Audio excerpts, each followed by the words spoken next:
Okay guys, pernah tak korang tengah buat kerja ke, korang tengah scroll YouTube ke, korang tengah buat assignment korang ke, tapi korang punya PC, korang punya laptop rasa yang teramat sangat slow. Like korang nak tutup Google tu pun nampaklah macam slow-mo. Nampak dia punya traces of kelembapan diorang tu nampak sangat perlahan. Korang nak tekan pangkal tutup application lama, korang nak launch korang punya After Effects, Photoshop, korang nak launch korang punya dokumen pun slow. Even korang nak shutdown PC pun nampak sangat slow. Jadi untuk video kali ini Uncle nak tackle 3 sebab utama. Actually ada banyak je lagi sebab, tapi 3 sebab ni adalah sebab yang Uncle rasa fundamental untuk kenapa PC korang slow. And bawah 3 sebab ni ada sebab-sebab kecil dia.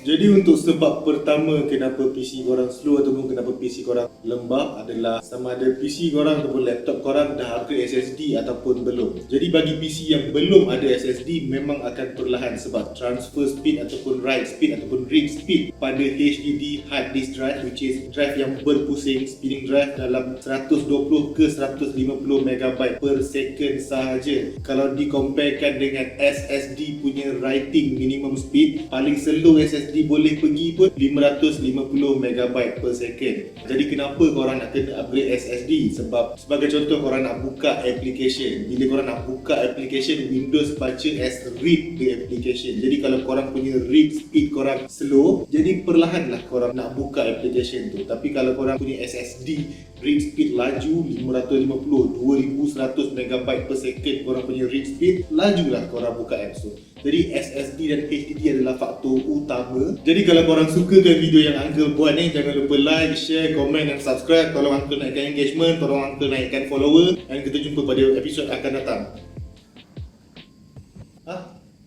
Oh belum Okay, kita ada sponsor tak untuk video kali ni?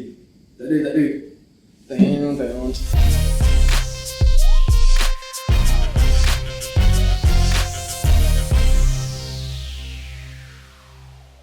Jadi untuk poin yang kedua, kenapa korang punya PC terasa perlahan, terasa slow walaupun korang dah ada SSD. Sebab kalau yang belum ada SSD tu boleh cuba upgrade SSD dululah. Tapi untuk korang yang dah ada SSD tapi korang punya PC masih terasa slow, benda kedua yang korang boleh cuba adalah korang kena remove unwanted background process, which is sebagai contoh kalau korang tengah main game, korang tak naklah korang punya Photoshop tengah launch sebab benda tu pun memakan processor, memakan RAM. Kalau korang tengah main game, korang tak naklah ada application ke browser ke yang tengah run in the background. Korang boleh run, tapi korang kena make sure korang punya processor dengan RAM support that kind of workload. Jadi kalau korang terasa lag semasa korang sedang main game, korang boleh cuba tutup dulu semua aplikasi yang tak perlu untuk korang cuba lagi. Sekiranya masih lag, korang boleh check korang punya startup application ataupun startup apps. Startup apps ni adalah sesuatu yang bila korang tekan butang on dekat korang punya PC ataupun laptop, masuk je Windows, time tu lah Steam nak buka, Spotify nak buka, Skype suruh login, OneDrive tiba-tiba suruh renew license lah. Itu adalah startup apps. Sebab startup apps ni makan banyak sangat proses masa korang buka korang punya PC. So korang boleh turn off startup apps yang tidak perlu dekat taskbar, startup, and korang disablekan application startup yang korang rasa tidak perlu masa korang turn on PC. Dan seterusnya, berhati-hati dengan virus, malware, trojan, bloatware, segalaware, tupperware sebab benda tu akan membantu memperlahankan korang punya PC. Benda tu bukan sekadar wujud untuk merosakkan korang punya PC. PC yang perlahan sebab virus ni adalah tanda-tanda awal yang PC korang dijangkiti virus. Pergi hantar dia jumpa doktor, installkan dia antivirus, buang virus. Sebab sebagai contoh paling mudah lah untuk nak explain dekat korang macam mana virus boleh slowkan PC. Macam contoh 2020, 2021, 2022 dulu popular sangat bloatware yang gunakan korang punya hardware untuk mining Bitcoin. Sebagai contoh, korang install satu application, tak tahu lah application apa, let's say application A. Korang install application tu untuk edit video ataupun edit lagu ke, gambar ke, tapi tanpa korang sedari, application tu juga gunakan korang punya hardware untuk mining crypto. Basically itu adalah bloatware untuk crypto mining tanpa kita sedar. Sebab tu aku suggest kalau nak install application apa-apa software, make sure korang baca betul-betul and make sure application tu daripada sumber-sumber yang terbaik. Kalau korang tak tahu, korang boleh tanya Uncle, no problem. Alright, so sebab yang ketiga, antara sebab yang paling utama lah, sebab yang ketiga adalah keadaan PC korang sendiri. Sama ada PC korang tu bersih, pristine, berkilat. Kalau sentuh memang korang tak akan kena jangkitan H1N1 lah. Itu kalau PC bersih lain cerita. Tapi kebanyakan orang kalau diorang beli PC, diorang letak dekat bawah meja,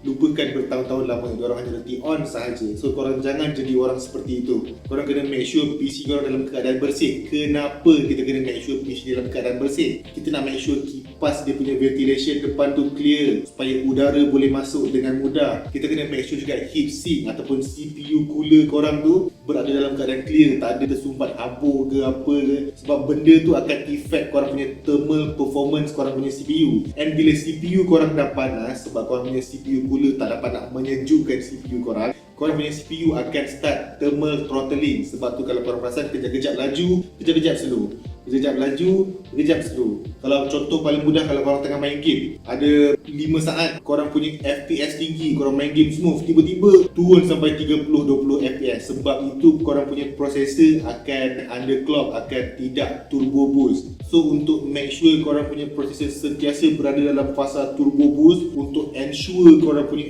FPS rasa tinggi dalam game, make sure korang punya PC bersih, korang punya graphic card bersih, tak ada habuk. Tapi bukanlah nak terlalu bersih. Sekiranya korang dah 3 tahun ataupun 4 tahun ataupun 2 tahun setengah memiliki PC tersebut, adalah lebih baik sekiranya korang melakukan deep clean. Sebab apa korang kena replace thermal paste? Sebab lama-lama thermal paste akan mengeras. Bila thermal paste mengeras, thermal paste sudah tidak lagi mengikut properties thermal paste, iaitu mengisi ruang-ruang micro, ruang-ruang tiny di antara heatsink korang dan korang punya CPU. So replace thermal paste korang and make sure PC korang tidak berhabuk.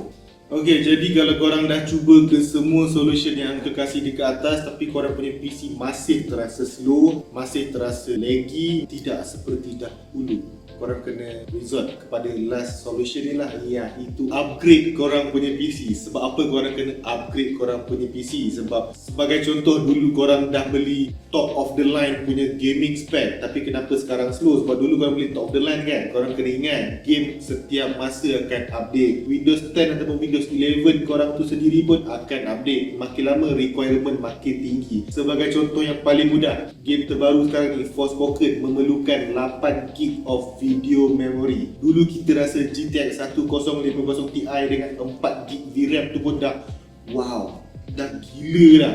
Tapi sekarang ni game requirement, bukannya keperluan untuk run game tu on the max setting tau, tapi requirement untuk run game tu sendiri 8GB VRAM. So kalau korang rasa korang punya PC dah slow, dah perlahan, walaupun korang dah cuba macam-macam cara Uncle cakap dekat atas tadi, korang boleh cuba cara terakhir ni. Kalau korang tak tahu korang nak upgrade apa dan apa yang perlu di-upgrade, korang boleh tanya Uncle. YouTube ada buat ruangan komen tu untuk korang bertanya. Korang boleh DM Uncle dekat Facebook, dekat Insta, dekat TikTok, Uncle akan reply semua. No problem. So kalau korang sukakan konten yang macam Uncle buat ni, konten tips, konten yang memberikan cadangan, konten yang membantu korang untuk membuat pilihan, jangan lupa like, share, comment, subscribe, share dekat ramai-ramai korang punya kawan, biar diorang semua kenal Uncle, so that Uncle pun boleh membantu diorang juga. Tolong Uncle naikkan Uncle punya follower and all. Kita jumpa pada video akan datang. Assalamualaikum.